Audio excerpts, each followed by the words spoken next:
Would you tell us a story? I would tell you a story. I think in general, because I come from a musical family, and for me, musicality and words are very connected in my writing as well as my telling. So I'm going to start with a song, if that's all right. Fine. And this is a song which, yeah, Kate will appreciate it about me. And I'm just going to go right into it. My analyst told me that I was right out of my head, the way he described it. He said I'd be better dead than alive. I didn't listen to his jive. I knew all along that he was all wrong, and I knew that he thought I was crazy, but I'm not. Oh, no. No. My analyst told me that I was right out of my head. He said I need treatment, but I'm not that easily led. He said I was the type that was most inclined, when out of his sight, to be out of my mind. And he thought I was nuts. No more ifs or ands or buts. 2, 3, 4. They say as a child I appeared a little bit wild with all my crazy ideas, but I knew what was happening. I knew I was a genius. What's so strange when you know that you're a wizard at 3? I knew that this was meant to be. Oh yeah. Now I heard little children were supposed to sleep tight. That's why I got into the vodka one night. My parents got frantic, didn't know what to do. But I saw some crazy scenes before I came to. Now, do you think I was crazy? I may have been only 3, but I was swinging. They thought that angry young men, they thought that Edison and also Einstein. So why should I feel sorry if they just didn't understand idiomatic logic that went on in my head? I had a brain, it was insane. Oh, they used to laugh at me when I refused to ride on all those double-decker buses, all because there was no driver on the top. 2, 3, 4. My analyst told me that I was right out of my head, but I said, dear doctor, I think that it's you instead, because I have got a thing that's unique and new to prove that I'll have the last laugh on you, 'cause instead of 1 head, I got 2. And you know 2 heads are better than 1. And I started with that because the story I'm going to tell you has, well, let's say heads are important as part of it. This is called, And So the Days Begin. So it begins that truly the words of those gone before have become instances and examples to those who followed, that folk might view what chances befell other folk in other days. And this is that story we all know, that story we all are told, that story we forget to remember. It travels here from a voice that would not be stilled once upon a time long, long ago. And for this we will soon be truly thankful. Therein it is related that in this tide of yore there was a king. Truly there have been many kings, and too many like this, who preferred his women to do without their heads. Yes, it's an old story, a little frayed around the edges, but I'm not dealing with edges at all. If you've heard it before, you're free to leave, since this is a free country. But if you know a king, if you are cohabiting with one, in or outside the bonds of matrimony, if you are a woman who values her head, I counsel you to heed these words, for this is that story which was, becoming that story which it will be if we remember not to forget. There was a king then, and he lived in a time that praised God on the tips of bright swords, and valued above all else the royal male tumescence, a time slipping fast away into forever, and for this let us be truly thankful. Now the king was a man who made good instance and example of both his bright sword and the royal male tumescence, enjoying both in great enjoyment. He was in truth a man who loved to futter.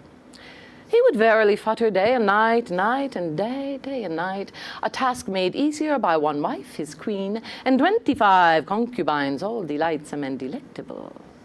He futtered then, both happily and verily, until There came a question of whom I deign to futter whom, which is the bottom line in questions of futtering. This is to say that on a day of sorrows the king came upon the queen and 20 of his 25 concubines, stroking strong strokes upon men delightsome and delectable, none of whom were him. What roused his royal ire more, his concubines' concupiscence or their consorts' capabilities, remains a matter for speculation.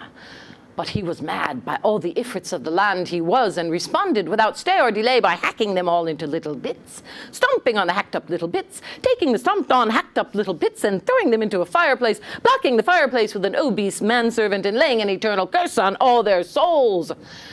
Bear with me. His royal indignation spent, and much blood left upon the palace floor, which only detergents not yet invented could ever remove, the king reflected on his act. And in so reflecting, he became a deep well of bitterness and rage that his harem caressed tumescence large, but not his. But forsooth, deeper woe awaited him. For he was bereft now of both honor and of all available receptacles for the royal urges. He was, as it were, a well both deep and bitter, both high and dry. This would never do. So the king took himself to counsel with his lord high minister, and together they contrived a solution.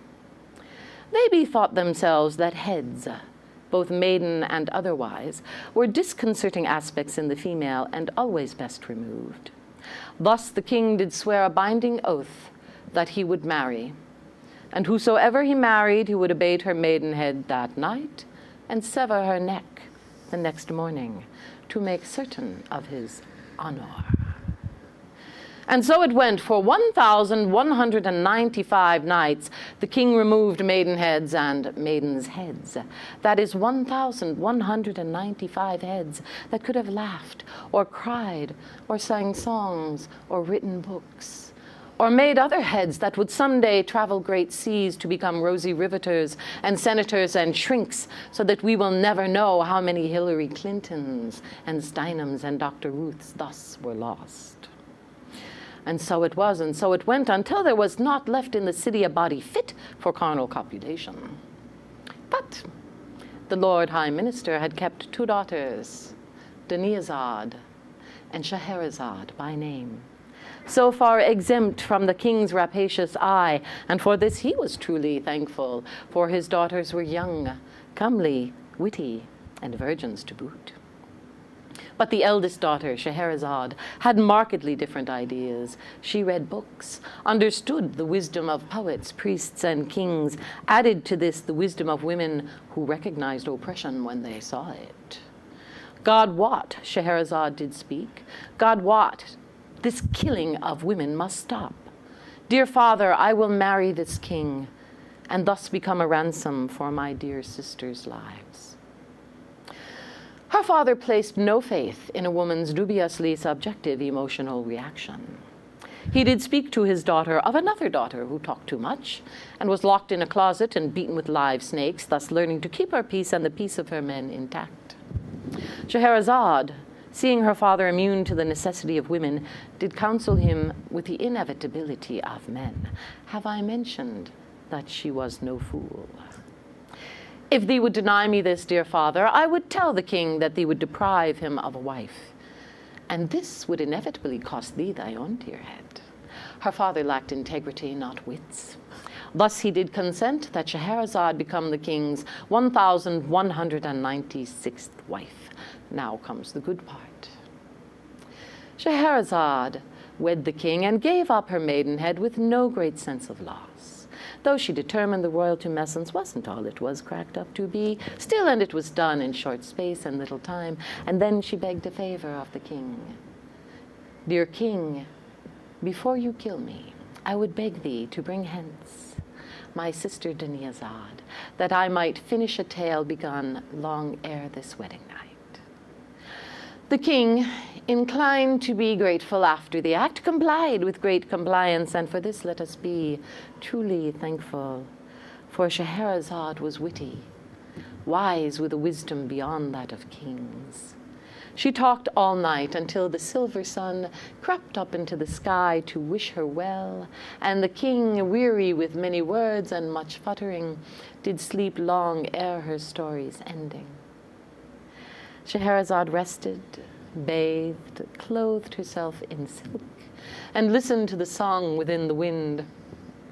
And when the stars cracked their lights across the velvet breast of night, she took up her story where she had left off, with only a brief interruption for futtering.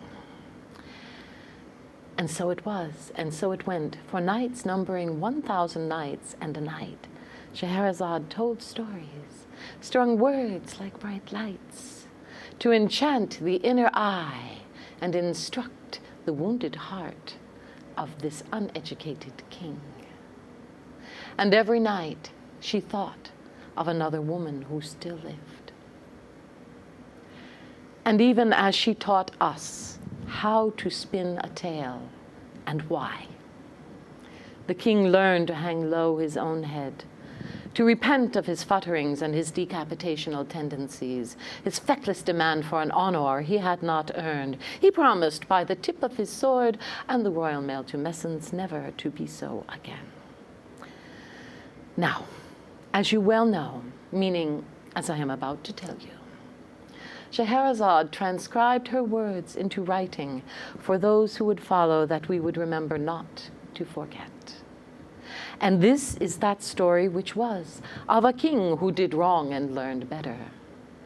This is that story which it has become, of a woman who lived not in silence, of a woman who lived and determined her sisters should do likewise. And who can tell how many Clintons and Steinhams and Dr. Ruths thus exist, because when the king decreed that all around should lose their heads, Scheherazade kept hers.